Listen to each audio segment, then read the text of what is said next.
In the early months of 1942, the Japanese Empire seemed unstoppable. From the Philippines to Malaya, from Hong Kong to the Dutch East Indies, Japan's conquests spread across the Pacific like wildfire. But in August of that same year, on a remote jungle island called Guadalcanal, the momentum of the war would begin to shift. What followed was a 6-month campaign of brutal combat, on land, at sea, and in the skies, that would forever change the Pacific War. This is the story of how a single island became the first true turning point, and how thousands fought, starved, and died for control of a small patch of earth that would determine the fate of nations. Yamamoto's Dilemma. On January 5, 1942, as the streets of Tokyo echoed with victory celebrations, Admiral Isoroku Yamamoto was not celebrating. He understood what others refused to acknowledge. Japan's early successes were only the beginning of a long and uncertain war. The victories had come quickly, but they had also awakened a giant. The United States. Yamamoto had studied in America. He knew the country's industrial power. He knew that Japan's only chance was a knockout blow, one that would force the United States to negotiate a peace before its war machine reached full power. But Pearl Harbor had failed to destroy America's aircraft carriers, and now Yamamoto needed a spectacular victory to regain the initiative. His planners argued bitterly. Some wanted to push toward Australia. Others dreamed of joining German forces in the Middle East. Yamamoto had his own plan, a decisive naval showdown, one that would destroy America's carriers once and for all. That plan would lead directly to Midway and then to Guadalcanal. The strategic value of Guadalcanal. After the disaster at Midway, Japan shifted its focus southward. Their goal was now to isolate Australia, cutting it off from American support. To do that, they needed airfields in the Solomon Islands. In July 1942, Japanese construction crews began building a new airstrip on Guadalcanal. From there, bombers could threaten Allied supply lines, troop movements, and bases throughout the region. The Americans spotted the construction almost immediately. They knew they had to act fast. For the first time in the Pacific War, the United States would take the offensive. Their target, that unfinished airfield on Guadalcanal. The landings, August 7, 1942. Before dawn on August 7th, a massive American fleet approached the island under rain clouds and low mist. At 6 a.m., carrier aircraft soared overhead and unleashed the opening blows of the invasion. The Japanese defenders, completely surprised, scrambled for cover as bombs ripped apart their seaplanes, fuel tanks, and camps. 2 hours later, American Marines hit the beaches. On Guadalcanal itself, the landing was shockingly easy. The Japanese construction troops fled into the jungle, abandoning food, equipment, and half-eaten breakfasts.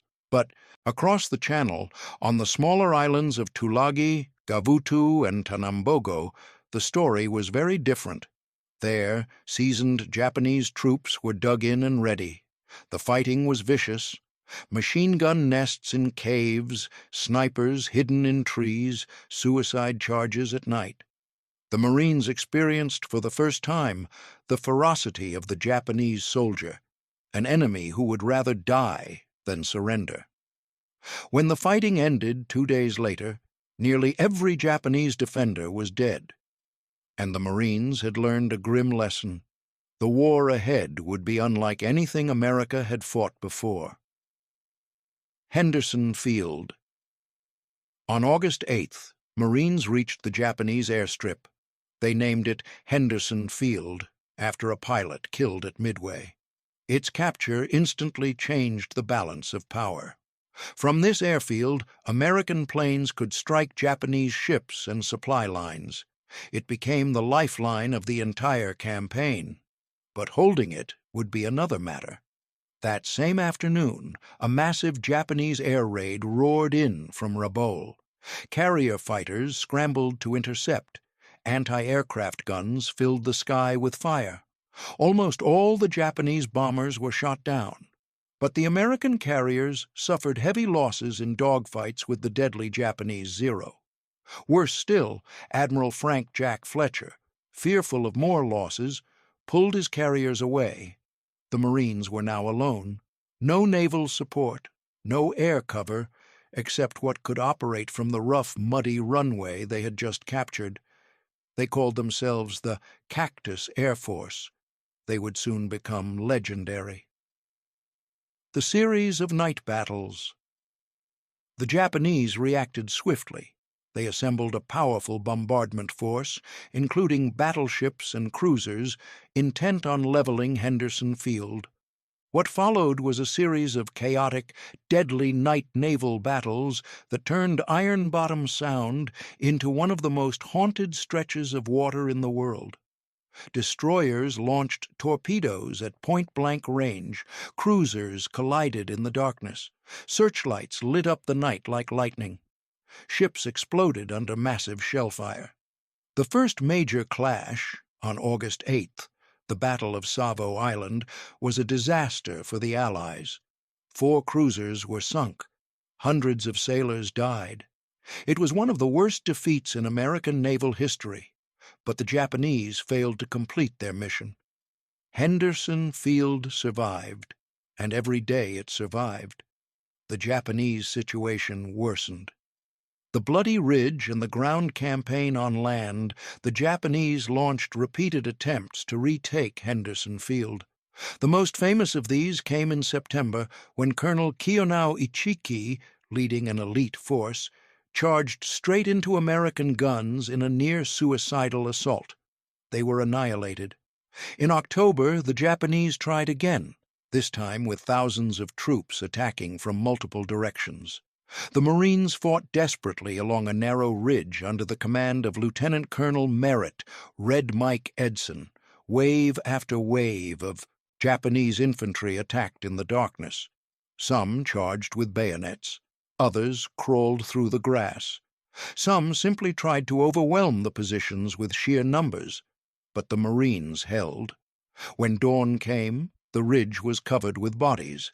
Edson received the Medal of Honor for his leadership. Guadalcanal had become a killing ground. The Japanese starve. By November, the Japanese were trapped. American aircraft dominated the skies. American ships patrolled the waters. The Japanese supply lines were cut. The soldiers on the island began to starve. They called their condition the Island of Death. They dug for roots. They hunted lizards and insects. They collapsed along jungle trails. The average Japanese soldier on Guadalcanal was receiving less than 100 calories a day. The campaign had turned into a slow, agonizing catastrophe. The naval battle of Guadalcanal desperate, the Japanese launched one final major attempt to retake the island in November 1942. It would become one of the most brutal naval battles ever fought. On November 13th, American destroyers and cruisers hurled themselves into a battleship force under Admiral Abe. The fighting was point-blank, furious, and almost suicidal. The Japanese battleship Hiei was crippled and later sunk by American aircraft. 2 nights later, the battleship Kirishima faced the American battleship Washington. Radar gave the Americans the edge. Washington's 16-inch guns fired with devastating accuracy, ripping Kirishima apart in minutes. The Japanese withdrew. Their transports were destroyed by American aircraft the next morning. Their last major attempt to seize Guadalcanal had failed. Operation Key, the evacuation. By December, the Japanese High Command had no choice. Their army was dying. Their navy was shattered. Their supply lines were gone. They finally made the decision they had resisted for months: evacuate Guadalcanal. Under the cover of darkness, Japanese destroyers raced in at night and carried away the starving remnants of their army. Over 10,000 men. The Americans thought it was another reinforcement run. They had no idea the enemy was actually retreating. On February 9, 1943, American troops discovered the truth. Guadalcanal was empty. The island, after 6 months of savage fighting, was finally theirs. The significance of the victory. The victory at Guadalcanal marked the true turning point of the Pacific War. For the first time, Japan had been forced into a major retreat.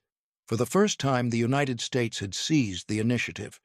For the first time, the myth of Japanese invincibility was broken. From this moment on, the Allies would advance through the Solomons, across New Guinea, into the Central Pacific, and eventually to Japan itself. Guadalcanal proved that the United States could fight a long, brutal war and win. It was a victory paid for by thousands of lives, Marines who held the line, sailors who fought in burning ships, pilots who took to the skies in battered aircraft, coast watchers who risked everything to warn of attacks, and countless others whose names history barely remembers. But their sacrifice changed the course of the war. Guadalcanal was more than a battle. It was a test of endurance, of courage, of will. It was the first great offensive victory of the United States in World War II, a place where the tide finally began to turn, a place where the fate of the Pacific was decided. One ridge, one beach, one ship, and one sacrifice at a time. This is the legacy of Guadalcanal, the island where the giants of war collided, and where a new path to victory was forged.